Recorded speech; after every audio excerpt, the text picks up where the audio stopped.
मेरा सवाल आपसे यही है कि बिहार में अब शिक्षा और इंफ्रास्ट्रक्चर, स्वास्थ्य, ये सब मुद्दे खत्म हो गए हैं। जो रातों रात बिहार में पुल चोरी हो जा रहे हैं, कभी सड़क चोरी हो जा रहे हैं, ये सब मुद्दे खत्म हो गए हैं। जो अब यहाँ पे कभी घुसपैठिया, कभी मोदी जी की माँ को गाली देना, ये सब मुद्दे लाए जा रहे हैं बिहार के चुनाव में। अब सफाई बेहतर नहीं करेगा, संविधान लागू है, सब बराबर सफाई करेगा फैज खान जी। और दूसरा बात बिहार में 2,60,000 लोग डोम समुदाय से आते हैं, आपको पता है उनमें डॉक्टर्स कितने हैं? मात्र 19, इंजीनियर मात्र 63। इसी सोच के कारण 70 सालों तक इन्हीं नेता कहते थे आर्टिकल 370 एब्रोगेट, पंडितों की बात करना, तुम कम्युनल कर रहे हो। 70 साल बाद आर्टिकल 370 हटा, कम्युनल मुद्दा नहीं था, देश का मुद्दा था, परंतु यही नेता कहते थे क्यों उठा रहे हो। 25 अगस्त को 2025 में सुप्रीम कोर्ट पूछे कि आपका स्टैंडर्ड ऑपरेटिंग प्रोसीजर बांग्लादेशियों को बाहर भेजने का क्या है, और सरकार कहे कि हमारे पास कोई स्टैंडर्ड ऑपरेशन प्रोसीजर नहीं है, तो क्या गृह मंत्री को अपने पद पर बने रहने का अधिकार है? अभी तो आप 11 साल का हिसाब मांग रहे हैं, लेकिन मैं जानना चाहता हूं आपसे कि आपकी सरकारें इतनी बार रही आजादी के बाद से आज तक, क्या आपके पास पुराने आंकड़े हैं आपने इकट्ठे करके रखे हुए थे जो सरकार को दिए हैं और सरकार ने उस पर एक्शन नहीं लिया? देखिए, मुझे लगता है कि सारा काम विपक्ष या कांग्रेस ही करके चली जाती तो क्या ये सरकार पकौड़े तलने के लिए आई थी? A few moments later. तो चलिए शुरू करते हैं।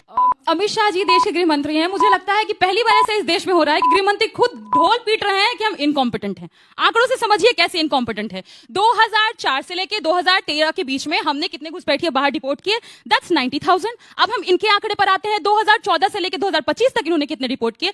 मुश्किल से मुश्किल 15,000 पहुंच रहा है। ये गड़बड़ है बाबा। यही नहीं हुआ, अब क्या किए हैं कि जिस साल से शुरू किए घटाते जा रहे हैं।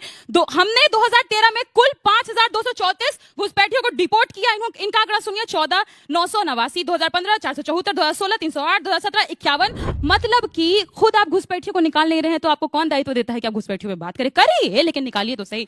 दूसरी सबसे इंपॉर्टेंट बात है कि गृह मंत्री जी से तो अपना बिटवा संभल नहीं रहा है, अपना विभाग कैसे संभालेंगे? पकड़े हैं क्योंकि आईसीसी का मैच तो आप करवा दिए। पाकिस्तान के बारे में आप बोल रहे थे कि पाकिस्तान हर तरीके से आतंकवाद में लिप्त है, तो आपने क्यों उसके साथ मैच कराया? मैच कराने के साथ साथ उनका बेटा अनुराग ठाकुर, शाहिद अफरीदी सब साथ में मैच एंजॉय करते नजर आते हैं। काहे घुसपैठिया बोलते हैं? तीसरी बात, आप देश में हर तरीके से नफरत का माहौल बनाना चाहते हैं, इसलिए गिरिराज जी क्या बोलते हैं? वो बोलते हैं कि देश का मुसलमान स्कीम्स का फायदा उठाता है पर मोदी जी को वोट नहीं करता है, इसलिए देश का मुसलमान नमक हराम है।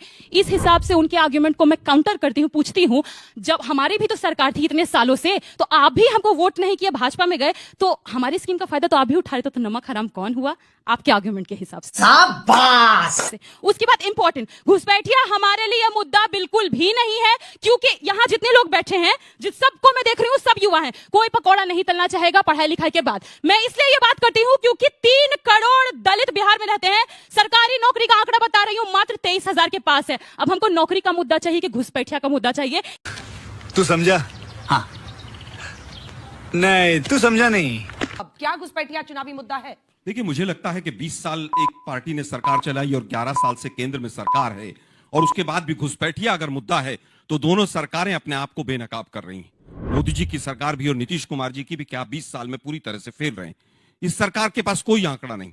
2014 के बाद से कितने घुसपैठियों को वापस भेजा, अलग अलग आंकड़े अलग अलग स्रोत से आते रहते हैं। अरे हम तो फकीर आदमी हैं, झोला लेके चल पड़ेंगे जी। दुर्भाग्य यह है कि जो ना मुद्दे होते हैं उनको मुद्दा बनाया जाता है।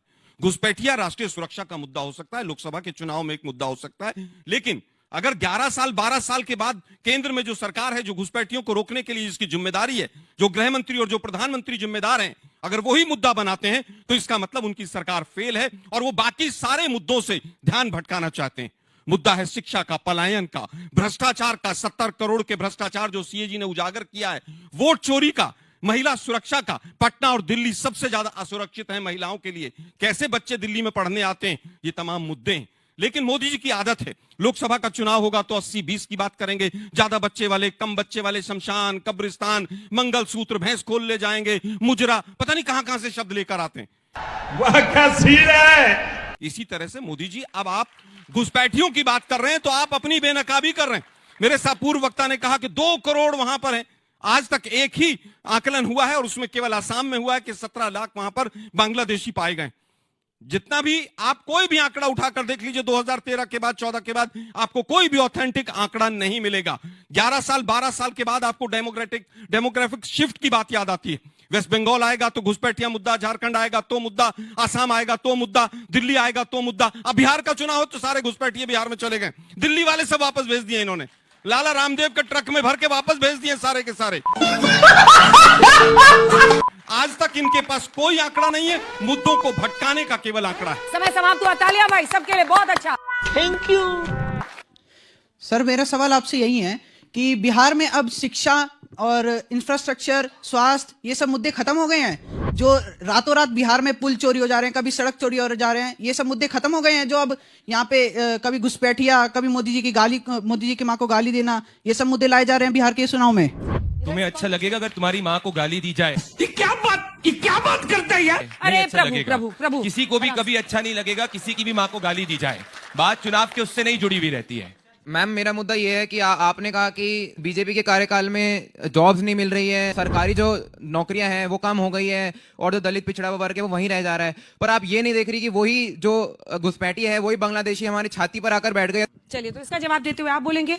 1 मिनट का समय आपका प्रदीप भंडारी जी। चाहता हूं कि उनके सवाल मेरे पे इतने आरोप यहाँ पे भी लगे, पहले ये भी लगा दे, फिर मैं सबका जवाब दे दूंगा, क्योंकि आपने भी उस वक्त मुझसे सवाल पूछा था आंकड़े कितने, क्योंकि इनसे शुरू करिए। आप बोलिए। मैं यहाँ पर बैठती हूँ, आप लोग तय कर लीजिए।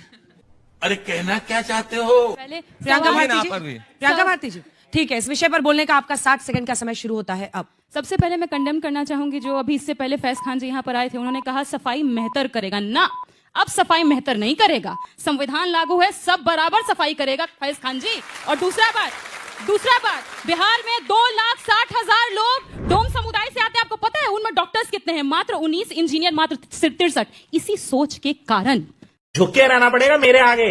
जब तक ये सोच खत्म नहीं होगी तब तक लोग बराबरी पर नहीं आएंगे। दूसरी बात, अभी जेडीयू के प्रवक्ता यहाँ पर बोल करके गए कि 2 करोड़ घुसपैठिया है। नहीं, फिर वहां आप गलत, क्योंकि खुद एसआईआर में चुनाव आयोग ने एफिडेविट दिया है सुप्रीम कोर्ट को, एक को घुसपैठिया नहीं मिला, फिर खत्म। उसके बाद आपने बोले सैचुरेशन रेट बहुत ज्यादा है, आधार कार्ड बहुत ज्यादा बन गया, फिर वहां गलत, क्योंकि वहां पर मैं आपको बता रही हूँ कि जो आप आंकड़ा जोड़ रहे हैं ना, आप आबादी ले रहे हैं 2011 के सेंसस वाला, आधार कार्ड जोड़ रहे हैं अभी वाला, तब तो फिर गड़बड़ाएगा ही। और बात तो सही है। और आखिरी बात, हम बिहार से हैं, बिहार का सबसे बड़ा मुद्दा है बेरोजगारी, पलायन, गरीबी, भूखमरी, और जब तक इसकी समस्या खत्म नहीं होती है, समय समाप्त हुआ। शाबाश।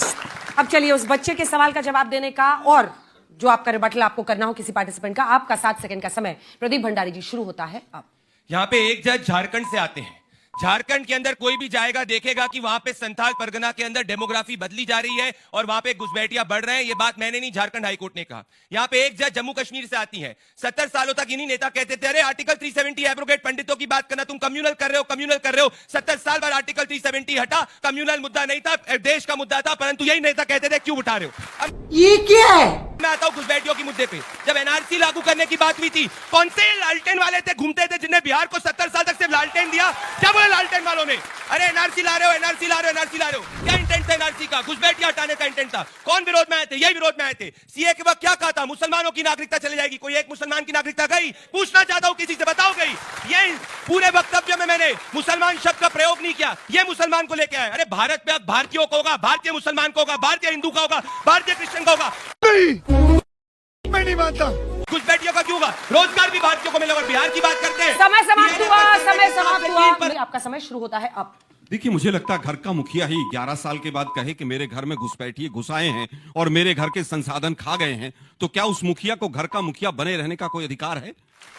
अगर इलेक्शन कमीशन खुद ही कहे कि मेरे यहां पर घुसपैठियों के वोट बन गए हैं, तो क्या उस चीफ इलेक्शन कमिश्नर को अपने पद पर बने रहने का अधिकार है? यही नहीं, अभी और सुनिए। अगर 25 अगस्त को 2025 में सुप्रीम कोर्ट पूछे कि आपका स्टैंडर्ड ऑपरेटिंग प्रोसीजर बांग्लादेशियों को बाहर भेजने का क्या है, और सरकार कहे कि हमारे पास कोई स्टैंडर्ड ऑपरेशन प्रोसीजर नहीं है, तो क्या गृह मंत्री को अपने पद पर बने रहने का अधिकार है? एसआईआर में यह नहीं पता कितने घुसपैठिए के वोट बने कि नहीं बने। अब हम केवल यह कहना चाहते हैं कि गृह मंत्री, प्रधानमंत्री और चीफ इलेक्शन कमिश्नर बताएं कि कितना आंकड़ा है, कितने घुसपैठिए यहां पर देश में आए हैं, और 7 दिन का समय है आपके पास। एफिडेविट के साथ बताएं, नहीं तो देश के सामने माफी मांगे। बात तो सही है। शाबाश। और बिहार की जनता को गुमराह करना बंद करें। समय समाप्त हुआ। Thank you. जबरदस्त। 1 मिनट का आपका डॉक्टर संजय कुमार, समय शुरू होता है अब। तो जो घुसपैठियों का मामला है और जो बार बार ये बात कही जा रही है कि आप आंकड़े बताएं, ये कोई मैजिक नंबर नहीं है कि प्रधानमंत्री या गृह मंत्री तुरंत आकर आंकड़े बता देंगे और लोगों को यहां से भगा देंगे। ये बड़ा सेंसिटिव मैटर है, इसमें हमें बहुत ही ध्यान से काम करना है। और इसीलिए जो लाल किला से जो प्रधानमंत्री जी ने घोषणा की है नेशनल डेमोग्राफिक मिशन की, तो डेमोग्राफिक मिशन जो है इस पे काम करेगी।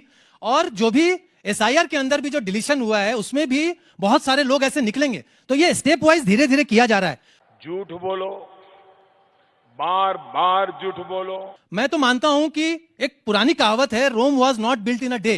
तो रोम जो है एक दिन में नहीं बना था। तो ये जो पूरा घुसपैठियों का मामला है, जो गलत लोग आकर हमारे जमीन और हमारे अधिकारों पर कब्जा कर रहे हैं, हमारे युवाओं के रोजगार को ले रहे हैं, इनको हटाने का जो कार्य है ये धीरे धीरे ही हो पाएगा और ये स्टेप वाइज ही हो सकता है। और ये कार्य चालू हो चुका है और ये धीरे धीरे होकर और ये जरूर कुछ समय समाप्त हुआ। जबरदस्त पारी खेली है सबने। बहुत बहुत धन्यवाद आप दोनों का, बहुत बहुत धन्यवाद। वारिस भाई का मन ही नहीं भरा है। अरे माइक नहीं है, माइक नहीं है, माइक नहीं है। आप लोगों ने घुसाने का काम किया है तो निकालना इतना आसान नहीं है। ये क्या बात करते हैं यार। लेकिन सवाल ये है कि अगर आइडेंटिफाई जब हो जाते हैं, क्या गवर्नमेंट ऑफ इंडिया के पास, चूंकि आप सत्ता में हैं, ऐसी कोई बायलैटरल एग्रीमेंट्स है बांग्लादेश के साथ या म्यांमार के साथ या जहां से भी घुसपैठिए आ रहे हैं कि वो वापस उन घुसपैठियों को ले लेंगे? क्या ऐसा सरकार के पास कोई योजना है या कोई रोड मैप है? देखिए, जो मैंने कहा कि नेशनल डेमोग्राफिक मिशन जो बना है उसके अंतर्गत ये कार्य पूरा किया जाएगा, इसको आगे ले जाया जाएगा। और जब भी इस तरीके की बात आगे बढ़ेगी तो जहां पर भी हमें इंटरनेशनल इंटरवेंशंस करनी होंगे सरकार के साथ, वो समय आने पर किया जाएगा। झूठ बोल रहा है ना, वो जब समय आएगा तो उसको किया जाएगा। नई नई चीजें इमर्ज करती हैं, नई नई चीजें जब इमर्ज करती है तो हम उसके हिसाब से उसका रास्ता ढूंढते हैं। और हमारी सरकार नरेंद्र मोदी जी के अंडर में इतना कैपेबल जरूर है कि जब ऐसी परिस्थिति आएगी, बनेगी, तो हम इंटरनेशनल डिप्लोमेटिक तरीके से। मोहम्मद अमीन साहब, आप इनसे पूछना चाहते हैं? शर्मा जी से मैं क्वेश्चन करना चाहूंगा कि अभी तो आप 11 साल का हिसाब मांग रहे हैं, लेकिन मैं जानना चाहता हूं आपसे कि आपकी सरकारें इतनी बार रही आजादी के बाद से आज तक, क्या आपके पास पुराने आंकड़े हैं आपने इकट्ठे करके रखे हुए थे जो सरकार को दिए हैं और सरकार ने उस पर एक्शन नहीं लिया? यही नहीं, अभी और सुनिए। देखिए, मुझे लगता है कि सारा काम विपक्ष या कांग्रेस ही करके चली जाती तो क्या ये सरकार पकौड़े तलने के लिए आई थी? मेरा केवल ये कहना है कि आसाम में केवल इस तरह की एक एक्सरसाइज हुई थी और वो भी कांग्रेस ने ही कराई थी और उसमें 17 लाख विदेशियों को पाया गया था। उसके बाद किसी भी राज्य में, क्योंकि एनआरसी जिसका बार बार जिक्र किया जाता है, बीजेपी के ही 2 मुख्यमंत्रियों ने मना कर दिया था कि हम एनआरसी नहीं कराएंगे, और उसमें नीतीश कुमार जी भी शामिल थे और आसाम के मुख्यमंत्री भी शामिल थे। बात तो सही है। आज सुप्रीम कोर्ट पूछ रहा है कि भाई आपका स्टैंडर्ड ऑपरेशन प्रोसीजर क्या है, ऑपरेटिव प्रोसीजर क्या, आप कैसे भेजते हैं? ढाका के साथ कोई अरेंजमेंट नहीं। अभी कह रहे हैं साहब परिस्थिति अभी नहीं आई है, परिस्थिति आएगी तो करेंगे, लेकिन लाल किले से आप चिल्ला के वोट मांगेंगे। अभी परिस्थिति नहीं आई है, अभी परिस्थिति आएगी तो कोई ना कोई रास्ता बनाया जाएगा। एक स्टैंडर्ड ऑपरेटिव प्रोसीजर है, पहले से चला आ रहा है, और उसी के तहत 2004 से 2014 तक लगभग 90,000 बांग्लादेशियों को वापस भेजा गया था। यही नहीं, अभी और सुनिए। और अब क्या है, अब लगभग 3,000 को भेजा गया है पिछले 10-11 साल में, और देश के प्रधानमंत्री हल्ला इतना मचाते। वाह क्या सीन है।